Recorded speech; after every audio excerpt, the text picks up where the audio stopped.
സൂര്യദേവന്റെ രഥത്തിന്റെ മാതൃകയിൽ ഉണ്ടാക്കിയ അമ്പലമാണ് കൊണാർക്ക് ക്ഷേത്രം. യുനെസ്കോയുടെ വേൾഡ് ഹെറിറ്റേജ് സൈറ്റിൽ 1984 വന്ന ഈ അമ്പലം ഒറീസയിലാണുള്ളത്. 13-ാം നൂറ്റാണ്ടിൽ നരസിംഹദേവൻ എന്ന രാജാവിന്റെ സമയത്ത് പണികഴിക്കപ്പെട്ട ഏകദേശം 100 അടി പൊക്കവും 26 ഏക്കർ വിസ്തൃതിയുമുള്ള ഈ ക്ഷേത്രം 24 വലിയ ചക്രങ്ങൾ ഉണ്ട്. അത് വിപുലമായ കൊത്തുപണികളുള്ളവയാണ്, മനോഹരമാണ്. 9 അടി വ്യാസം വരുന്ന ഈ ചക്രങ്ങൾ സൺഡയലുകളായി പ്രവർത്തിക്കുന്നു. അതായത് അക്കാലത്ത് സമയം അറിയാനായി ഉപയോഗിച്ചിരുന്ന ഒരു രീതിയാണിത്. പ്രത്യേക രീതിയിൽ പണി കഴിപ്പിക്കുന്നതിനാൽ സൂര്യന്റെ വെളിച്ചം വന്ന് വീഴുമ്പോൾ നിഴൽ വീഴുന്ന പാറ്റേൺ അനുസരിച്ച് സമയം പറയാൻ സാധിക്കും എന്ന് സാരം. വലിയ കൊത്തുപണികളും കൃത്യതയും മനോഹാരിതയുമായിട്ടാണ് ഇത് ചെയ്തിരിക്കുന്നത്. അതുകൊണ്ട് തന്നെ ഇത് വളരെ പ്രശസ്തവുമാണ്.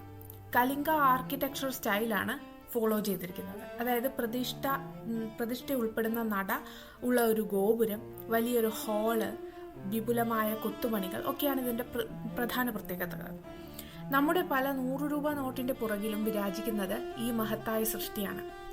കല, വാസ്തു, ഡിസൈൻ, ശാസ്ത്രം, പ്രതാപം എന്ന് മാത്രമല്ല, അക്കാലത്തെ ഭാരതത്തിന്റെ സ്ഥിരോത്സാഹം, കഠിനാധ്വാനം, വിഷൻ അതിനെയൊക്കെ പ്രതിനിധാനം ചെയ്യുന്നതാണ് ഈ ക്ഷേത്രം.